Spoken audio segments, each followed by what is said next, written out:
So as you guys hopefully know, I create short content as well as long form content, and recently we did the Max Finale coverage event where I put out a long form video where I talked in detail about everything that's included as part of that event, and you guys seem to really like it. Maybe that's because you prefer long form content where I just talk at you for a really long time. Maybe you like more conversational elements where I just speak at you and give you my opinions in a more casual, less succinct way, and other people like the shorts content. So I thought, why not? For the next couple of weeks, let's create some new content, and I'll go through things in a little bit more detail, in a little bit more of a conversational way, and I'm always keen for feedback, right? Let me know in the comments, do you like this stuff? Do you not like it? Do you want me to tweak it? Let me know in the comments. I'm trying to build content that you guys absolutely want. So let's give this format a try and jump straight into the first piece of news that we covered this week that was announced. And that was the Sweet Swarm event. The Sweet Swarm event will take place on the 3rd of August until the 6th of August, and it's kind of like spring themed, which is kind of strange because it's spring in Australia soon. Normally, I feel like we get these themed events based off the US seasons, and that makes sense given that's probably the biggest player base for Pokemon Go. But it's strange that in Australia, finally, we get a little bit of more of a seasonally relevant event here, and this has shiny boost for Combee and Swirlix. Now, Combee and Swirlix's shiny boost, I mean, Combee's shiny looks pretty great, but there's two variants. There's obviously the male and the female if you want to go through to Vespi Queen. So those shinies are there as well, but for me, Swirlix is the one that I'm most excited for. I mean, look at this shiny and look at its evolution. That is a great looking shiny. I love root beer. I love root beer floats.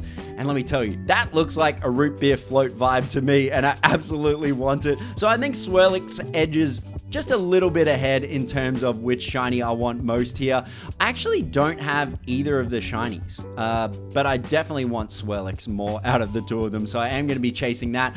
The research hundo for both of these, Combee is going to be 212, and then Swirlix is going to be 505. Now, you can catch these in different areas, but if you're looking for the research hundos, they are going to be the hundos that you're looking for. And don't forget, Combee offers 750 Stardust. We've had so many Stardust events lately. I feel like there's just been so many of them. I mean, we had the Steel and Scales event, which offers 4 times Stardust.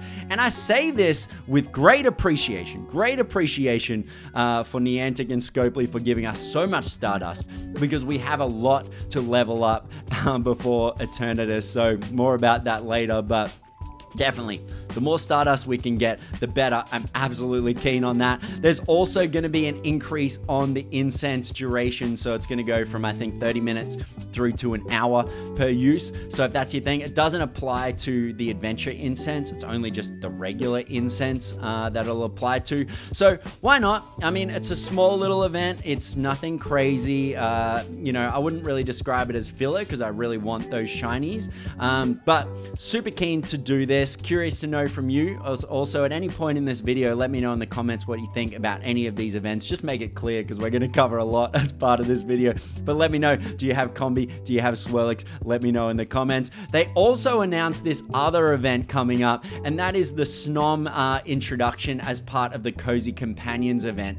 And the Cozy Companions event will be held from the 6th of August until the 12th of August, and it'll introduce Snom and Frosmoth to Pokemon Go.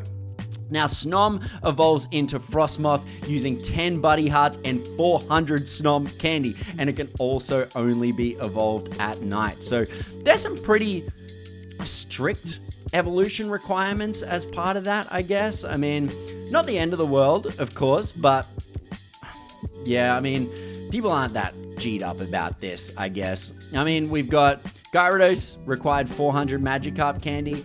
Then we also have, who else do we have? We have Golispod or whatever. Larvesta's one, 400 candy as well. But this is 400 candy plus 10 Buddy Hearts, and you can only do it at night. Now, the 10 Buddy Hearts, I don't know why, if people are upset about that, I don't know why. Because really, you know, 10 Buddy Hearts is feed your Pokemon, battle with your Pokemon. We're up to 6. Play, which is 1, then take a photo, which is another 1. That's 8 Buddy Hearts, right? So within 2 days, you'll easily get it. You can also get it all day if you do your walking as well. It's so easy to get 10 buddy hearts. So if anyone's upset about that, I don't know why you'd be upset about that, but that's absolutely the case. Frosmoth as well, being the evolution. Now, is Frosmoth any good? Now, Frosmoth has 230 attack. Now, that is pretty decent, actually, compared to some other Pokemon. It kind of is around about where Glaceon sits, you know, so it's pretty good. I mean, I don't know if I'd use it. I mean, we got to wait until it's out, until we can actually bench it. So a lot of the benching data hasn't been done with new Pokemon yet, but 230 attack puts it about as useful as a Glaceon. So if you like Glaceon outside of nostalgia or, you know, allegiance to Eevee and its evolutions, then that's kind of about as good as Frosmoth will be. And this event also introduces shiny Tandemaus. Now, interestingly enough, new shinies are always super exciting. People love new shinies, right? But at the same time, is this thing a shiny? Look at it. Look at it. It's new shiny is a new shiny, right? But I think the only way you're going to be able to tell if this thing is a shiny with the little symbol to the side of it, the black sparkle symbol, is the only way you're going to be able to tell this thing is a shiny. I mean, technically they changed the super light blue shirt into a, or pants maybe, into a super light yellow. Like, these things are so close to white that I didn't even know that Tandemaus was wearing clothes. So I'm happy to take the shiny. It's not shiny boosted, but it is an introduction of the new shinies as part of that. But also there is going to be an increased discovery rate of Tandemaus in party play events. So if you do party play things, you'll have a higher chance of getting Tandemaus as part of that, which is going to be helpful because if you want to get either the family of 4 or the family of 3 and you only have one of the 2 of those, then this is going to be a great event to get that done. I think that's kind of more exciting to either get both of those evolutions, either, you know, compared to the shiny. I don't think the shiny is that exciting. I mean, you'd have it just to have it. You wouldn't really have it to use it. Not that Tandemaus or Maushold is actually that useful anyway. But there's also some other bonuses as part of this event as well, and that includes 2 times XP from hatching eggs, an extra special trade per day, and faster friendship leveling. So the faster friendship leveling is probably the part that I'm most excited about. I mean, I love being able to level up my friends, getting as close as we can to best friends, where we can start to roll a higher chance of getting our lucky friendship stuff done. So I'm super excited about that. That faster friendship leveling is actually the MVP as part of that. The Snom stuff is gonna take a really long time. Now, I forgot to tell you one thing about Snom, and it's probably the thing that most people are gonna be upset about, is that Snom can only come from 7-kilometer eggs. 7-kilometer eggs is the only way to get Snom at the moment. So that's going to be rough. That's going to be rough. You've got, I think, a 1 in 4 chance of pulling a Snom out of a 7-kilometer egg. So you're going to have to be walking a lot. And let's say you get like 10, 20 candy, maybe. I forget what you get out of a 7-kilometer egg, right? But you're going to need to hatch a lot of it to get that 400 candy. Oh boy. But speaking of eggs, they also announced the Hatch Day event. Now, on the Hatch Day event, we're going to see Munchlax appearing in 2-kilometer eggs on the 9th of August from 11 a.m. to 5 p.m. local time. Now, you'll remember that normally it's 2 to 5 p.m. local time for any event, but this sees it extend from 11 a.m. to 5 p.m. So that's 3 extra hours we get to hatch our Munchlax from 2-kilometer eggs.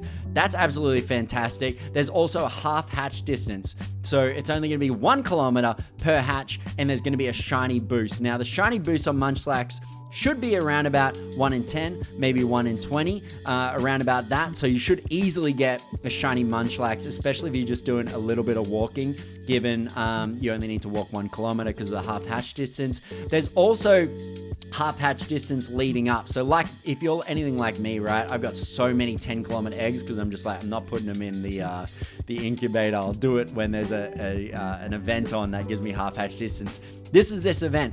The half hatch distance is going to last from the 7th of August at 10 a.m. through to 5 p.m. at the close of the hatch day. So you've got a bit of time to flush out all your stuff because Munchlax is only going to come from 2-kilometer eggs that you collect on the hatch day. So if you have any old 2-kilometer eggs, it's not going to re-roll a chance to get Munchlax unless Munchlax was in the pool when you earned that egg. So whatever is in that egg that you see, that is what you're going to get, right? You just haven't hatched it yet. The hundo for Munchlax is 1081. So if you're looking for a hundo for that, the shiny looks great. Also, this is a great opportunity to get a hundo for your Snorlax to defend gyms. Snorlax is a pretty great gym defender as well, so you can get your 50 coins per day. So this is a great opportunity. Get a 1081 Munchlax, evolve it through to Snorlax, maybe even a shiny hundo as part of that. A shundo will absolutely take it. So there's also going to be free 2 times hatch XP, and then also a ticket for 2 times hatch Stardust as well. So the XP bonus is free, and then the Stardust bonus is going to be paid. So that is that event there. And then also there's been big talk about Adventure Week not having fossils in it anymore, which makes sense because they have announced a fossil day. And on this fossil day, it's going to last until from 2 to 5 p.m. on the 2nd of August, and we're going to see Tyrunt and Amaura be shiny boosted up to a 1 in 10 chance through the field research that we get through Fossil Day there. So the research hundos that you're looking for out of these two is 700 for Tyrunt and then 584 for Amaura. Both of these shinies are absolutely incredible. I don't have either of these shinies either, so there's lots of things to get shiny related as part of this, but I think out of Tyrunt and Amaura, I kind of think Amaura looks cooler out of the 2 shinies. Keen to know from you. Let me know in the comments what you think out of the 2 of those. But those are going to be the research hundos you're looking for, but there's also going to be some wild spawns that happen that are fossil related if you're really keen to get those as well. And it's going to be Omanyte, Kabuto, Lilip, Anorith, Cranidos, Shieldon, Tortuga, and Archon. So a good range of fossils there in the wild spawn pool, but really for me it's going to be getting those shiny boosted Tyrunt and Amaura up to that 1 in 10. I definitely want those shinies, so I'm going to be focusing on those there, but I'm really curious to hear from you. What do you think about moving the fossils out of Adventure Week into their own event? Is that something that makes you happy? Does that tickle your fancy, or do you wish that they made Adventure Week all about the fossils? Speaking of Adventure Week is at the moment, it's currently being held, and it has shiny Wiglet, which looks great, and then there's also the introduction of new Pokemon as well as part of that, and Toedscruel and the other one, right? Toedscruel. I thought Toedscruel and Toedscruel were jellyfish, and they're actually a ground type Pokemon. It blows my mind, right? But I haven't caught them because you need to get them in certain biomes, and that's why I haven't got a shiny Wiglet either, because I'm not near water, and you need to be near water. So the idea of Adventure Week is to get out there and explore different things, and that's totally fine, but I just am way too busy to leave the city. I mean, when you've got a job, right, I'd have to either leave at night. So pretty much I can only get this done on the weekend. And this weekend we have, what do we have this weekend? Oh, this weekend is the fossil day. And then on Sunday, we got the Gmax Butterfree. So Fossil Day is probably the only day that I can actually go somewhere and do the different biomes. So yeah, I'm not going to do much Adventure Week. I think I can say goodbye to my shiny Wiglet, and I can say goodbye to getting Toedscruel and Toedscruel until they re-enter. So you know what? Not that G'd up about Adventure Week. I think it's a great event, but yeah, I'm not going to do too much of that, you know. Bye-bye Adventure Week and my shiny Wiglet. But we also this week covered Eternatus. Now we covered Eternatus and Eternamax in the big event, the big GoFest Max Finale event as part of that, but we took a deeper dive into Eternatus and Eternamax and how it's going to work, right? So how this is going to work is everyone is going to get one free Eternatus at level 100 of the Go Pass. So we covered that last week, but what we didn't do in that much detail because it wasn't obvious at the time was how Eternamax is going to work. And we did say that basically you'll be battling Eternamax and you'll be getting candy and XL candy from that. It doesn't say how much candy we're going to get as part of that, but you won't be able to catch a second Eternatus. There's been a lot of questions about whether you will be able to catch Eternatus. No, you will get the one free Eternatus from your free tier of level 100, and then you'll get candy or XL candy to be able to power up that Eternatus. Now, unfortunately, some of the data mines that have come about with this has been that to power up your Eternatus from level 40 through to level 50, which would be the max of this Pokemon, it'll be 890 candy just for those 10 levels alone, and then 4,480 candy to be able to XL candy. So almost, 5,000 XL candy to be able to take it from level 40 to level 50. Now, people are really concerned about this, and I'll tell you why I don't think you need to be that concerned about it. And that's because I think these kind of Pokemon like Eternatus, you're meant to chip away at it over time. It's not meant to be anything where you just get the strongest Pokemon in the game.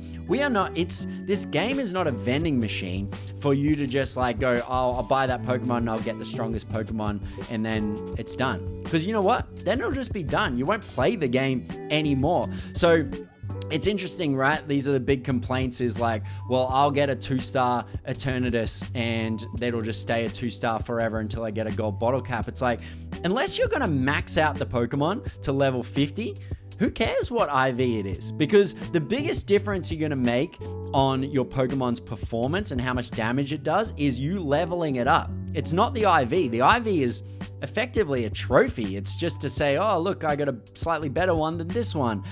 It's at the end of the day, if your Pokemon is not maxed out, don't worry about the IV, because the IV will make almost no difference to the outcome. It's actually about leveling it up. So these candies are going to be the main constraint for how good your Eternatus is, and the only way to get it is from Eternamax. And so we don't know how much Eternamax is going to drop, but as it stands, and I would expect these numbers to change a little bit, it is 4,480 XL candy to get it from level 40 to level 50. That's huge, right?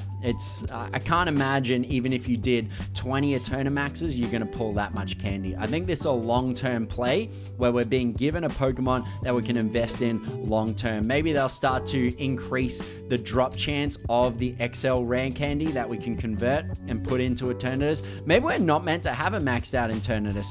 Because they're only giving us one, it kind of suggests that this is going to be absolutely overpowered. They pretty much admitted that. So they probably don't want too many level 50 Eternatuses running around. If we all had that, then it'd kind of be game over and we wouldn't play it anyway. So don't worry too much about that.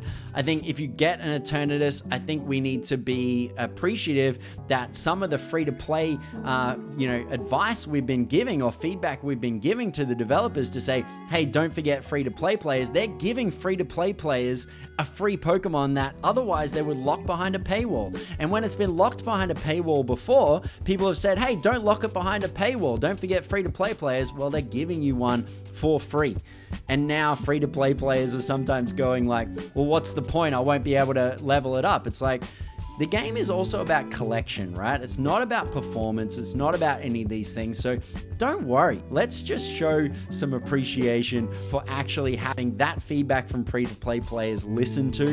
And don't worry about IVs, because unless you're going to max it out, it's just going to be an average Pokemon, like all of the Pokemon you probably have. If you have like a Lunala that has like, well, let's just say you have a Rayquaza that's 2,600 combat power and it's a 2-star, it isn't bad because it's a 2-star IV. It's bad because it's a 2,600 combat power. So you've got to level it up further. That's going to be the biggest improvement to your performance. The only people that should be like, oh, I'm upset about, getting a bad IV are people that have maxed out a Pokemon or are able to max out a Pokemon. So don't worry too much about the IV. Please, I beg of you guys, don't stress about that, okay? Same with the Eternatus. Don't stress about this. This is a long-term play, and it'll just be really cool to have it. It will be strong.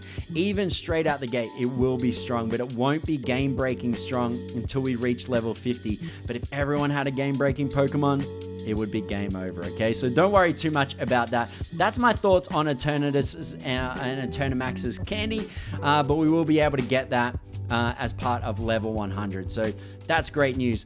The other question I've been getting a lot this week is, does the Necrozma raids and the Crown Sword and Crown Shield Zamazenta raids, do they drop fusion energy to be able to do the form changes? And the answer to that is yes and no. So very specifically, there's a few date ranges to look out for. Let's just start straight up with Necrozma. Necrozma will not be giving any energy absolutely at all. It will only be giving candy. There won't be any fusion energy. And the reason is because you only get fusion energy if you defeat a fused Pokemon. So Necrozma is just a standard Necrozma. It's not Dawnwings. It's not Duskmane. So don't worry too much about any of that. I mean, really what you want to be able to get is a hundo Necrozma or a really great shiny Necrozma if you're chasing that. But like I said before, unless you're going to max out a Necrozma or a fused one, don't worry about the IV. Just, catch some Necrozma, get your candy so you can invest in the best one that you have. That is the goal of this, because the IV of a fused Pokemon is taken from the Necrozma.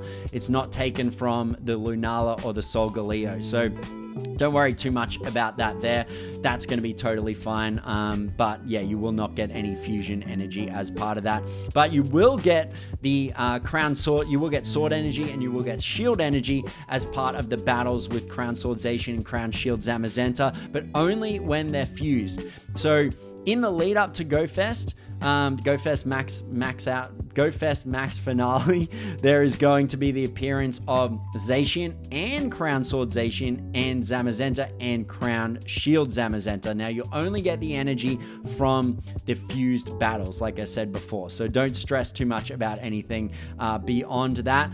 And so here's the dates that you need to be looking out for that. So you'll get it when Crown Sword Zacian and Crown Shield Zamazenta appear in raids on the 21st through to the 24th of August. Now, on the 21st and the 22nd of August, there will be raid hours from 6 to 7 p.m. So on the 21st and the 22nd, 6 to 7 p.m., there will be the Crown forms. You will get fusion energy from that. And then on the 23rd and 24th of August, during the Max Finale, there will be in 5-star raids, and you will get fusion energy from that. Now, also be aware that in the lead up, there will be just regular Zacian and regular Zamazenta. So if you're able to get something great from raids leading up, then you have those to use when you get the fusion energy. So I wouldn't overlook Zacian and Zamazenta when they're just on their own, but there will be no fusion energy as part of that too. So that is all the questions around the energy side of things. Now let's close this out by looking at anything I caught over the last 7 days. So a total of 6 things that I caught that are relatively impressive, I guess, worth showing, is starting off with the Houndour. So the Houndour shiny I got, this was a Go++ catch. I didn't know anything about it, just got it, so I was happy enough with that. And then we also have the shiny Noibat that I think this one might have been a Go++ catch as well. So if you're curious about whether a Go++ is actually worth it, yeah, I think it is. Then I had shiny Latios. So this Latios was okay. Again, I'm not going to use Dynamax Latios or Latias for my Eternamax raids, so I'm not going to invest in it, but I might trade this to someone that really wants it. But those IVs were okay enough for the shiny as part of that. Then I also had a Hundo Noivern. Now at an event, someone was like, oh, there's a Hundo Noibat here. I think this was on the weekend when we were doing Dynamax Latios and Latias. So the Hundo was there. Really appreciate the community calling that stuff out. Then I got a second shiny Latios. So I really kind of wanted one shiny Latios, one shiny Latias. I do have the shiny of both, but I really wanted the shiny of both that can Dynamax, just because why not? Then we also had the shiny Dynamax Kabuto. So that's a pretty cool one as well. Now, the interesting part about these green shinies is they look pretty good when they're in max mode, but the way the clouds kind of put the red, it kind of washes that out a little bit, and that's you know, no more so with Latios as well, which is probably worse than Kabuto. But Lapras is kind of the biggest victim to that. But that is everything for the last 7 days in Pokemon Go. Looking forward, we also have Gigantamax Butterfree this weekend, which I absolutely can't wait for. It's going to kind of be a useless Pokemon.